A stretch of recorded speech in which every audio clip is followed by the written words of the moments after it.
Today we're making my no-bake Oreo cheesecake bars. They're light, they're fluffy, they're filled with Oreos, and they have the perfect cream cheese tag. I first published this recipe in 2018, and since then, it has been a little divisive. I've revamped the recipe to meet in the middle, still having that cream cheese tang, while also being a little sweeter to appeal to the masses. Now, we're gonna start today with the crust. 28 are going in the crust. 26, 28, and some crumbs. We're just gonna roughly chop them to start. As the food processor is running, we're gonna slowly drizzle in melted butter, and that's all the crust is. So once it's combined, it should look like wet sand. Press the crust down really well. Just try to get it as even as possible. Now we're gonna pop this in the fridge while we prepare the filling so that it has time to chill and set up. The first part of the filling is cream cheese. I've got 2 blocks here that are softened to room temperature. That is key to make sure that they get nice and fluffy and creamy. Plop them in. And the powdered sugar, a little more than the original recipe. Then grab your hand mixer and whip until light and fluffy. Go about 2 to 3 minutes. You really want a smooth, creamy texture. It's nice and fluffy. My cream cheese is perfectly soft. So just make sure that there's no powdered sugar hiding. Look at this. Oh my goodness. Okay, I had this metal bowl in the freezer to get nice and chilled to make sure that the whipped cream part sets up super smoothly. Got 1 cup heavy whipping cream here that I'm just gonna add straight to the bowl. A little powdered sugar for some sweetness.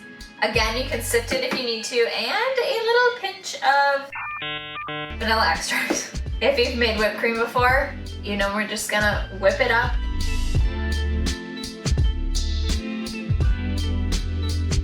We want a little firmer peaks.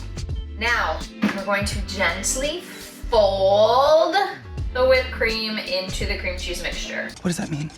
What does folding the cheese mean? The whole point of folding is to make sure you don't immediately just deflate all of that whipped cream. The final step before we have to do the hardest part, which is wait to eat them, is to crush in 8 Oreos in the filling.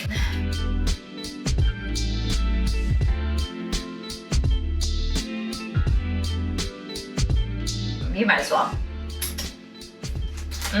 Remember, keep in mind when you taste test it right now, the Oreos plus the Oreos on top plus the crust add so much sweetness to balance out the cream cheese tang.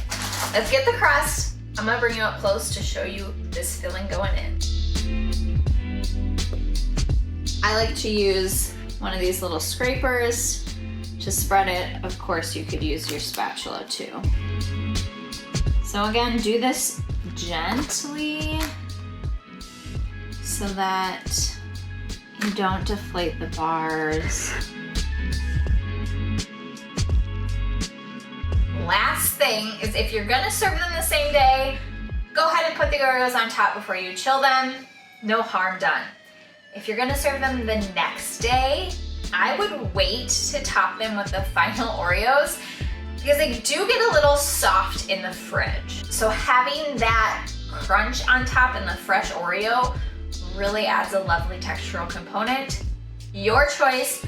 Right now, I am going to go ahead and crush the Oreos on top before I chill them.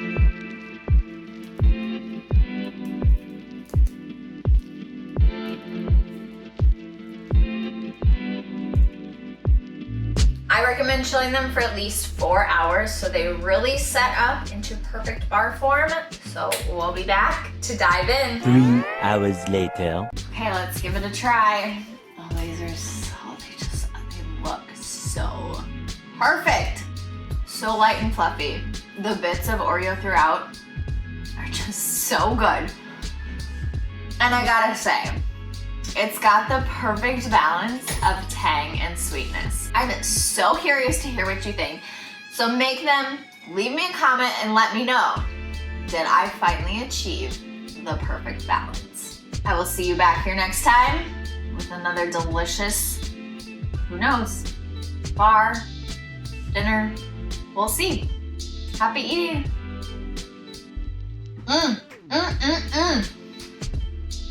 So,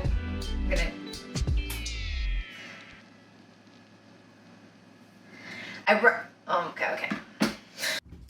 Ow!